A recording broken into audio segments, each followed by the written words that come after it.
It's Retro Podcast with your host, Retro Lion. We talk music, entertainment, films, and more. And now, here he is, live, Retro Lion. Bob, how you doing? I'm doing great. You live in Vegas, is that correct? I do, yes. And what is Vegas like? Well, I'm originally from Southern California, so I was born and raised there. I never thought that I'd leave it. But I came out here in 2012 to do Rock of Ages. Nice. And family was still in LA. I thought the show would run like 6 months to a year. It almost ran 5 years.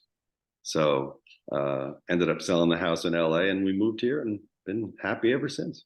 Nice.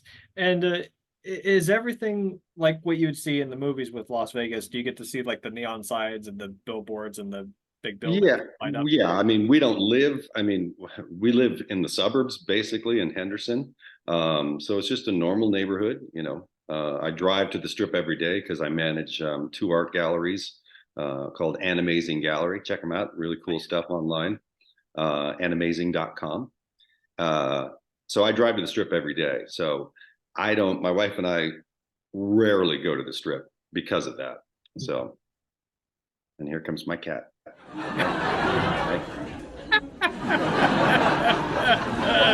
a visitor, Dutch. Well, my cat is sleeping over there. So Yeah. we both have cats. Yes, and I have 2 dogs. Nice. I'm a dog person as well. And speaking of cats, you also do a lot of Broadway. And something that I could definitely see you being a part of is Cats the musical. Not the animated Cats, not the CGI creepy cats, but like the actual stage production of Cats. I auditioned for Cats probably 20 times and never got it for runtime. Really? Yeah, never got in it. What? Yep. You poor thing. I know. That and Friends. I auditioned for Friends a gazillion times and never got on Friends either. So, and Matt LeBlanc's a friend of mine. Nice. And was that the character I assume you were auditioning to portray on Friends, or was it a different? No. Just like guest stars. Oh, really? Yeah. No. Nice. No, it's funny because I had talked to Matt prior to him getting Friends. We were both doing our thing. And then I believe I went to New York to do Starlight, and that was in 86, 87. Then I came back and we reconnected, and he was doing some side stuff here and there. And then I think I went back to New York to do Joseph, and that's when Friends kind of like kicked off. So he told me the story about, he goes, "We got on a private plane, we flew to Vegas." And he had said, Jim Burrows had said to all of them, "This is the last time you will be able to go out in public." So Jim Burrows knew what he had. Speaking of auditions, I used to act as well. I don't act anymore because now I do illustrations. But back when I was in theater, I auditioned to play Spider-Man. But then, of course, Tom Holland got the role. But speaking of Joseph, it's been 25 years since Joseph Amazing Technicolor Dreamcoat came out. What was the memories that you remember working on that movie?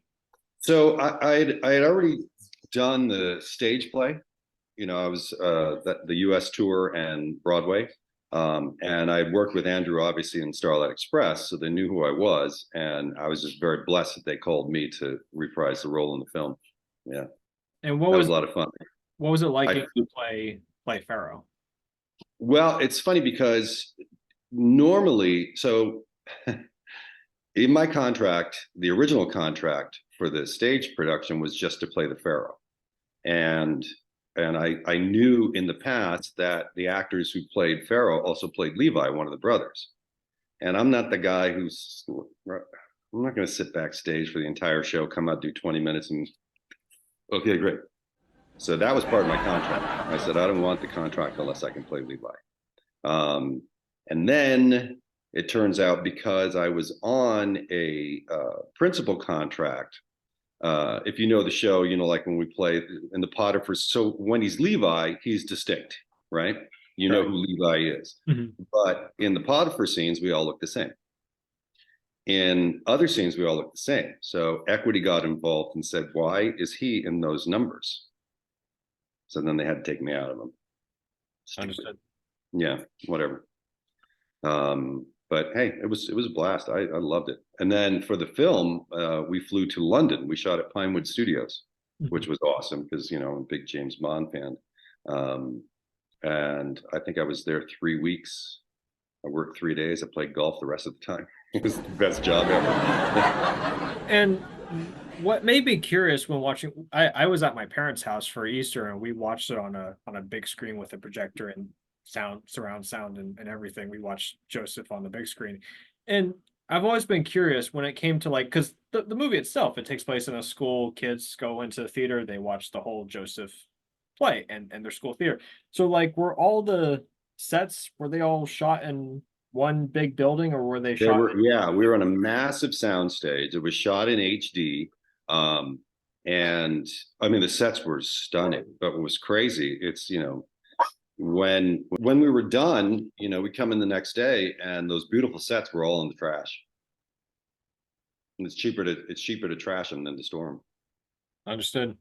Yeah. And speaking of films, you did two movies with Dwayne "The Rock" Johnson. You did Race to Witch Mountain. You also did The Game Plan. My mother loves The Game Plan. It's one of her favorite movies. Getting to work with The Rock, what was that experience like? It was awesome. I mean, it's just, you know, first of all, he's the size of a house. You know, when he comes, hi, I'm Dwayne. Hi, Dwayne. No, really, really nice guy. Very cool. And I was 9 when I went and saw Race to Witch Mountain in the movie theater, and I originally thought it was a sequel to Star Wars. Oh, how funny. Because I remember on the TV there were stormtroopers, and Oh, the sure. two guys dressed as stormtroopers. I thought is like if the stormtrooper is this a sequel of Star Wars? I was like, no, it's not a sequel of Star Wars. Yeah, yeah, yeah. Yeah. That was cool. So, the same director for She's the Man, Reefer Madness, Game Plan, Race to Witch Mountain is a dear friend of mine, Andy Fickman. And I met Andy when I auditioned for Reefer Madness, the stage play. So the writers of Reefer Madness, Kevin Murphy and Dan Stundy, were also writers on Honey, I Shrunk the Kids, the TV series. So I went out and I played this gangster ghost, which was really cool, really fun stuff to do. And then when we were done, Dan shows up at my door and says, "Hey, I got this script I want you to read." And it was Reefer. I was the first to read Reefer Madness. And in the stage play, Jack and Jesus are the same character. In the film, it's not. In the film, they sound cast everything. So that would be a waste. But I did love the fact that Jack was Jesus, you know. So that's how I got into all of that. So Andy, you know, he's got his stable of players, and he just literally called me, I think 2 days before I shot Race to Witch Mountain. Hey, what are you doing Wednesday? I said, I don't know, Andy. What am I doing Wednesday? So that was cool. It was very cool. And what was your biggest inspiration for becoming an actor?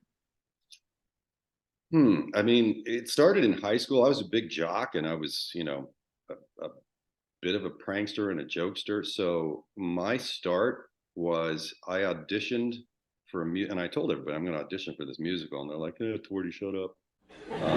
And I did. I auditioned. I was a freshman in high school, and it was right before football practice, and I went in full football gear, literally holding my hand, and I sang "Oh Yesterday" by the Beatles. Yesterday, that was horrible, but I got cast in the chorus, and I was like, all right, let's give this a shot. Well, you know, let's break it down. The reason guys get into theater is because of the girls.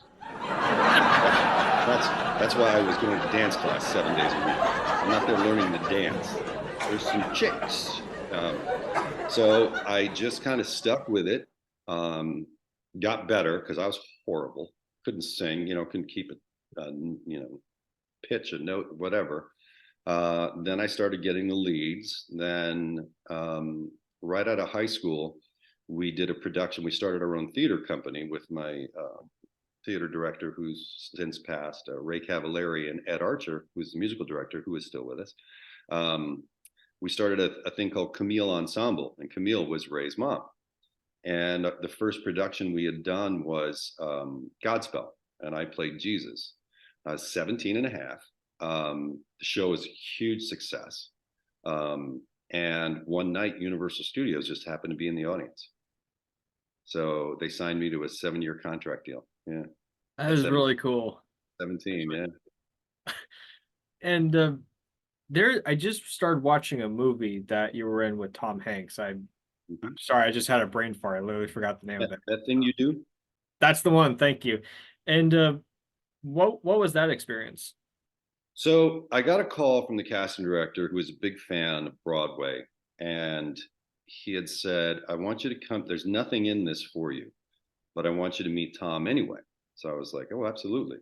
So he says, dress retro, 50s. And I, of course, I sang in a doo-wop group. So I had my red sharkskin suit with the thin lapels, a little thin black tie. And I drive out to Santa Monica. It's a tiny little room. It's like maybe 10 by 10. And I walk in, and there's Tom, and there's the casting director. And Tom throws me his keys. And Patrice, you want to bring it around front? So that's how it started. I read for him, I sang for him, and it was great. And then I left, and this is how long ago it was. My beeper went off, and I had a beeper that had 3 different tones: agent, manager, and emergency. And the emergency tone went off, so I had to pull over, find a payphone, and I called my manager, and I said, "What's up?" He goes, "You got the job." And I said, "What job? I thought there wasn't one." So he goes, "Here's the deal. You got to sign an NDA because they had hired Tony Bennett to play the role. But as the script started to progress with one-hit wonders, if you put an icon in there, it's going to take you out of the entire thing." So that's how I got lucky enough to do that. And where is it? I got a gold record.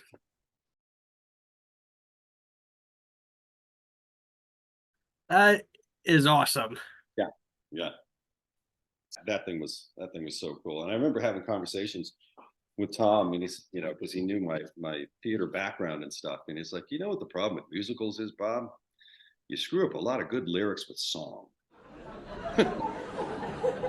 So, but I hear it's in the works. I heard it's been in the works for a while for a Broadway, that thing you do. It would kill, because the music, it's there. The story's there. Yeah, there's a lot of stories at the moment that are in the works with Broadway. I read that there's the Lost Boys musical, like wow. the vampire movie from the 80s. They have a musical in the works. Yeah. Yeah. And we are coming down to the end of the interview. And what advice would you give to people that want to go into acting or stage acting or Broadway?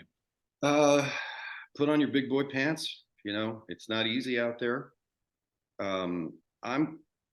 It's difficult now because it's been this for a while. It's not what you've done, it's what you've done lately.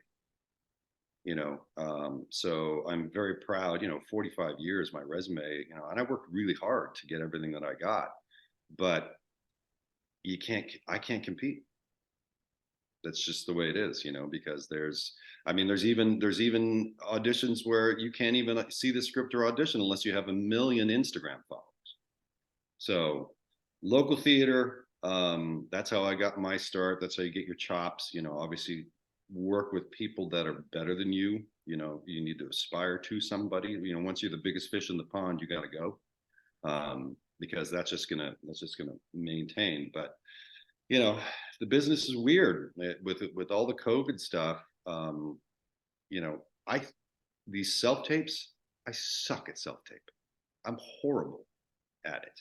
I need to be in the room, so I've had quite a few of those, and didn't book anything, and I knew that, because it's just, I need to be in the room. That's where my 45 years steps up, because I'll know if it's going south and I'll fix it, or I'll know where it's going and I'll maintain it. But yeah, that's, you got to get an agent, the headshots, all that stuff. Everything's now a little easier because we all have these, because you can basically film a movie on your phone. But yeah, just it's tough. Stick with it. If it's something that like with me, I didn't want to do it. I needed to do it. Mhm. And then slowly it's become, I don't have that drive anymore. You know, I had a talk with my agent and I had said, because they were sending stuff to me, but it was like literally one line. And I'm not an egotist, but I think I can do one line, you know. Mhm. Um, so I said, all right, let me gear up and do a whole new series of headshots and stuff, and I'll put all my self tapes together, and I'll put my VO reel, and I said, and then we'll take one last swing at the bat and see what happens. So Very cool. Well done. Uh, Last year there was a SAG strike. There was a strike with the SAG Union Guild. Did that affect any projects you were working on, any Broadways? it affected. Well, you know what? COVID killed everything. So prior to COVID, I had a show on CNBC called The Filthy Rich Guy that I was the host of. I remember So that. I would, on Sunday night, I'd get on a red eye, fly to New York, shoot 18 hours, get back on a plane, come back here, and go back to work.